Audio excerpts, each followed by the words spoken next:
எல்லாருக்கும் வணக்கம். தமிழ்நாட்டுல பிஜேபியோட மாநில தலைவரா கடந்த 4 ஆண்டுகளா அண்ணாமலை அண்ணாவோட பணி மிக சிறப்பா இருந்துச்சுங்க.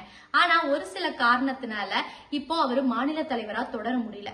கட்சிக்குள்ள ஒரு குறிப்பிட்ட ஆண்டுகளுக்கு ஒருக்க அந்த பதவி அப்படிங்கிறது மாற்றி கொடுக்கப்படும். அதன் ரீதியா இப்ப அண்ணாமலை அண்ணாக்கு இளைஞரணி, அதாவது யுவ மோர்ச்சால தேசிய இளைஞரணி தலைவரா நியமிக்கப்படுறதா ஒரு தகவல் வெளியாயிருக்கு. இப்போ இந்த போஸ்டிங்ல கர்நாடகாவோட எம்பியான தேஜாஸ்ரீ சூர்யா அவர்கள் இருக்காங்க. இது சுழற்சி முறையில அண்ணாவுக்கு மாற்றி கொடுக்கப்படும் அப்படிங்கிற மாதிரியான ஒரு பேச்சுக்கள் வருதுங்க. சோ இந்த பதவி அண்ணாவுக்கு கொடுத்தால் அதை எப்படி அவர் எதிர்கொள்ளுவார் அப்படிங்கிறதுக்கு நம்ம தமிழ்நாட்டில இருந்தே வருவாங்க.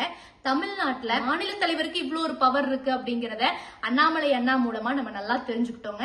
இதுக்கு முன்னாடி இருந்த எல்லா தலைவர்களுமே ரொம்ப சிறப்பா செயல்பட்டாங்க. இருந்தாலும் அண்ணன் வந்ததுக்கு அப்புறம் தமிழ்நாட்டுல பிஜேபியோட ஓட் பேங்க் அப்படிங்கறது ஒரு கணிசமான முறையில அதிகமாயிருக்கிறது அப்படிங்கறது யாராலையுமே மறுக்க முடியாதுங்க.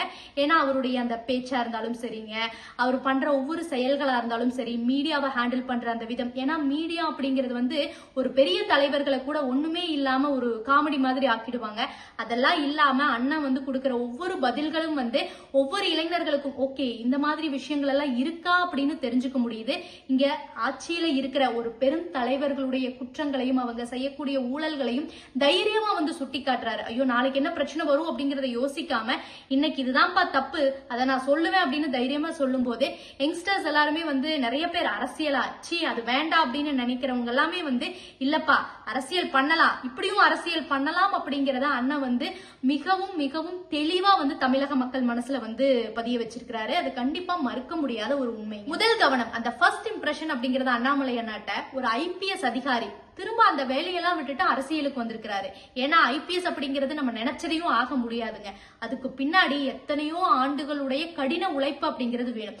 அவ்வளோ ஒரு கடின உழைப்பு பண்ணி ஒரு வேலை வாங்கி அந்த வேலையில இருந்துட்டு இல்ல அது வேண்டான்னு அதை விட்டுட்டு ஒருத்தர் அரசியலுக்கு வர்றாரு அப்படின்னா நம்மளுடைய எல்லா கவனங்களும் என்ன சொல்ல வராரு அப்படிங்கறத பாக்கறதுக்கான ஒரு நேரமா இருந்தது. அந்த நேரத்துல அண்ணா சொல்லக்கூடிய ஒவ்வொரு விஷயங்களும் எத்தனையோ இளைஞர்கள் மனசுல ஒரு ஆணித்தரமா பதிஞ்சிருக்குது அப்படிங்கறது நம்மளால மறுக்க முடியாதுங்க. அப்போ மாநில தலைவருக்கு என்ன ஒரு பவர் இருக்கு அப்படிங்கிற காட்டின அண்ணா எந்த ஒரு பதவி கொடுத்தாலும் சரிங்க, இளைஞர் அணியில கொடுத்தாலும் சரி, வேற எந்த பதவி கொடுத்தாலும் அவர் யாரு, அந்த பதவியுடைய முக்கியத்துவம் என்ன அப்படிங்கறது அண்ணன் ரொம்ப அழகா காட்டுவாருங்க. இளைஞர் அணி கொடுத்தாலும் சரி, வேற எந்த போஸ்டிங் கொடுத்தாலும் சரிங்க. ஒரு சிலர் அண்ணாமலை அண்ணா பிஎம் கேண்டிடேட் ஆகிறது கூட வாய்ப்பு இருக்கு அப்படின்னு சொல்லியிருந்தாங்க. டெஃபினட்டாங்க.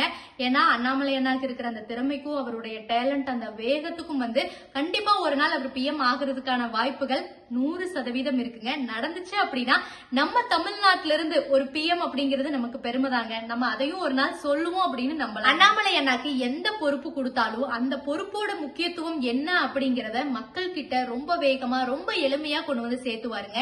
ஏன்னா ஒரு பதவிதான் ஒரு தலைவரை உருவாக்கும் அப்படிங்கறத விட ஒரு தலைவர் ஒரு பதவி அது என்ன, அந்த பதவியோட முக்கியத்துவம் என்ன அப்படிங்கறத கொண்டு காட்டுவாங்க. அதுக்கு நம்மளுடைய பிரைம் மினிஸ்டர் நரேந்திர மோடி அவர்கள் ஒரு மிகப்பெரிய உதாரணம். கிட்டத்தட்ட 10 ஆண்டுகளையும் தாண்டியும் நம்ம இந்தியாவை ஒரு பிரதமரா உலக நாடுகள் மத்தியிலும் சரிங்க, நம்ம இந்திய மக்களிடையிலும் சரிங்க, ஒரு மிகப்பெரிய ஒரு முன்னேற்ற பாதையில எடுத்துட்டு போறாரு. இது மிகப்பெரிய ஒரு விஷயம். அவர் வழியில வர்ற ஒவ்வொரு தலைவர்களும் மிகச் சிறப்பா இருப்பாங்க. பொறுத்திருந்து பார்ப்போம் அண்ணாமலை அண்ணாக்கு நீ என்ன பொறுப்பு கொடுப்பாங்க அப்படிங்கிறது. ஆனா கண்டிப்பா எந்த பொறுப்புகள் கொடுத்தாலும் அதுல வரக்கூடிய ஒவ்வொரு பால்களும் சிக்ஸர் தாங்க. அண்ணாமலை அண்ணா தமிழ்நாட்டிலையும் அவருடைய நிலையை எதையும் மாத்திக்க போறது கிடையாதுங்க. இனி பொறுப்பா பாத்துக்கிறதுக்கு நயினா நாகேந்திர அண்ணா இருக்கிறாரு. இனி என்னுடைய ஒவ்வொரு பால்களும் சிக்ஸர் தான் அப்படின்னு அண்ணாவே ஒரு பேட்டியில சொல்லியிருந்தாருங்க. இனி வரப்போற நாட்களும் நகர்வுகளும் எப்படி இருக்கும், 2026 எலெக்ஷன் எப்படி இருக்கும் அப்படிங்கறத நம்ம வெயிட் பண்ணி பார்க்கலாம்.